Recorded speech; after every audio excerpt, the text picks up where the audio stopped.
BSc final year unit first Riemann integral को मैं start कर रही हूँ। इसका पार्ट 1। सबसे पहले हम यहाँ पर देखेंगे कि पार्टीशन क्या होता है। तो विभाजन देंगे। I means a closed interval A B है, जो कि आर में क्लोज बाउंडेड इंटरवल है। आर में संवृत और परिबद्ध अंतराल दे रखा है हमें ये, ठीक है। तो इसका मुझे एक पार्टीशन जो होता है वो आई में बिंदुओं का एक क्रमित समुच्चय, मतलब ऑर्डर उसमें होता है। क्रमित समुच्चय मतलब ऐसा नहीं कि कुछ भी पॉइंट्स है x0 x1 x2 xn, इनमें क्रम है। क्या क्रम रहता है? x0 छोटा होता है x1 x2 xn, क्योंकि हम जो पॉइंट्स लेते हैं 1 1 0 और 1 के बीच में, तो 1/2 1/3 1/4, तो हम देखते हैं उसमें एक ऑर्डर होता है। 1/2 छोटा होता है, ठीक है। 1/3 1/4, उसी ऑर्डर में हमें पॉइंट्स लेना रहता है। तो यहाँ पर x0 x1 x2 xn क्या है? फाइनाइट पॉइंट्स होना चाहिए पहले तो, और दूसरा एक ऑर्डर में होना चाहिए। तो मैंने यहाँ ऑर्डर लिया है इसका, x0 x1 x2 xn points लिए। सबसे पहला जो स्टार्टिंग पॉइंट्स होता है वो इसके लिए हमारा जो इंटरवल होता है उसका एंड पॉइंट जो होता है लोअर वाला, उसके इक्वल अंत्य बिंदु बोलते हैं इसको, एंड पॉइंट्स।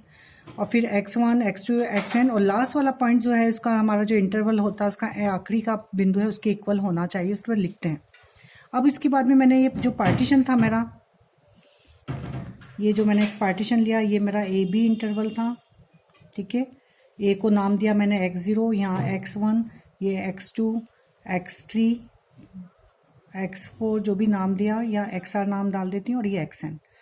तो यहाँ से ये वाला जो है ये सब इंटरवल बनेगा एक पार्टीशन। ये x1 से x2 दूसरा क्लोज इंटरवल ले रही हूँ मैं, x0 से x1, x1 से x2, x2 से x3 ये लिया मैंने, ठीक है।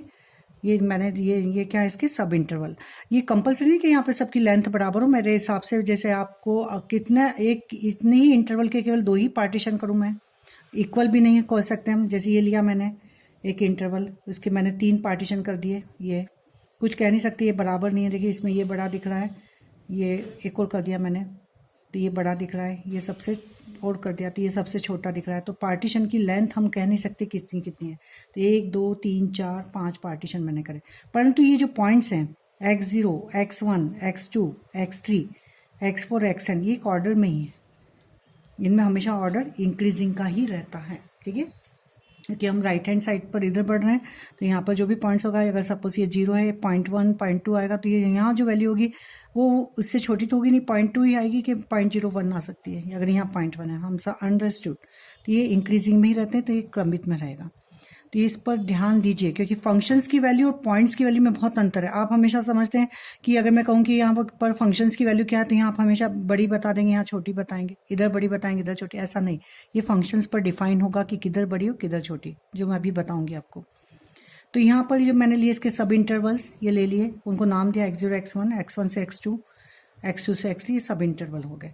तो इनमें जो लेंथ होगी, इसकी लेंथ अपनी अलग होगी, इसकी x1 minus x0, x2 minus x1, x3 minus x0। तो इसको मैंने नाम दिया लेंथ ऑफ सब इंटरवल बराबर del R, xr minus xr minus 1, मतलब बड़े पॉइंट माइनस छोटा पॉइंट, बड़ा पॉइंट यही होगा। क्लियर? ये उसकी सब इंटरवल की लेंथ है, उप अंतराल की लंबाई, उसको नाम दूंगी मैं डेल आर से। डेल आर लिखेंगे, अगर यहाँ आर लिखा है तो एक्स आर से स्टार्ट करिए, और इसके माइनस उससे एक छोटा पॉइंट तो आर माइनस 1। अगर मैं बोलूँ डेल 2 चाहिए, तो del 2 means x2 minus x1। Clear? तो जो यहाँ 2 है वहीं से आपको पॉइंट्स को स्टार्ट कर देंगे। तो ये ना हो गया।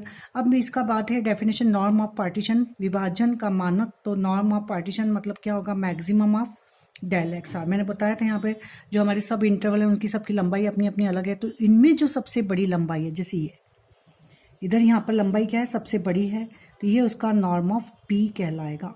विभाजन का मानक, विभाजन का मानक मतलब मैक्सिमम ऑफ डेल आर, विभाजन का मानक। तो मैक्सिमम ऑफ डेल आर मैंने बोला, मतलब maximum of del 1 del 2 del R, इनकी सबसे जो बड़ी लंबाई है हर इंटरवल। ये डेल आर मीन्स क्या था? आरवी इंटरवल की लंबाई।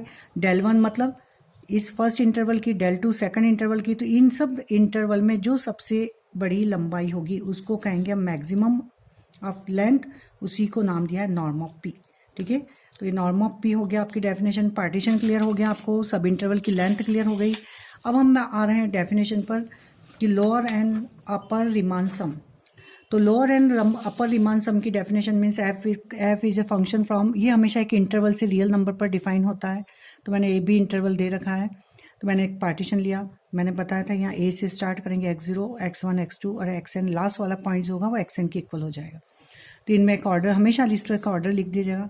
अब मैं डिफाइन करूँ small M R. Small M R मतलब है इन्फिमम फंक्शंस का, जब फंक्शन जो हमारा है, जो आरवी इंटरवल में फंक्शन जब बिलोंग्स हो, आरवी इंटरवल में फंक्शंस की सबसे छोटी वैल्यू को नाम दे रही हूँ मैं एम आर। तो बोल रही हूँ एम आर बराबर इन्फिमम ऑफ फंक्शंस का मान।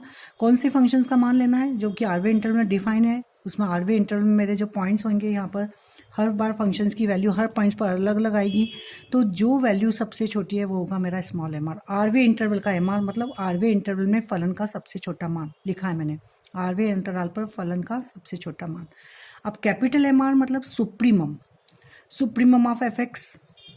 Supremum of F X X belongs to X R minus one X R, मतलब यहाँ पर भी ये फंक्शन जो आरवी इंटरवल में फंक्शंस की सबसे बड़ी वैल्यू को नाम दे रही हूँ मैं कैपिटल एम आर। ये आरवी इंटरवल, हर इंटरवल में मेरा स्मॉल एम आर अलग होगा, कैपिटल एम आर अलग होगा। अब मैं इसको एक एग्जाम्पल देके आपको क्लियर कर रही हूँ। मेरा फंक्शंस डिफाइन है F of X equal to X. तो मेरा इंटरवल है सपोज यहाँ पर 0 से 1। तो 0 से 1 के बीच में आपने जो पॉइंट्स डाले हैं, यहाँ पर मैंने 1/2, 1/3, 1/4 इस तरह से मेरे पॉइंट्स आएंगे। तो यहाँ पर मैंने देखा कि 1/2 पर आपके जो पॉइंट्स हैं, यहाँ पर ये वाला जो पॉइंट्स है यहाँ पर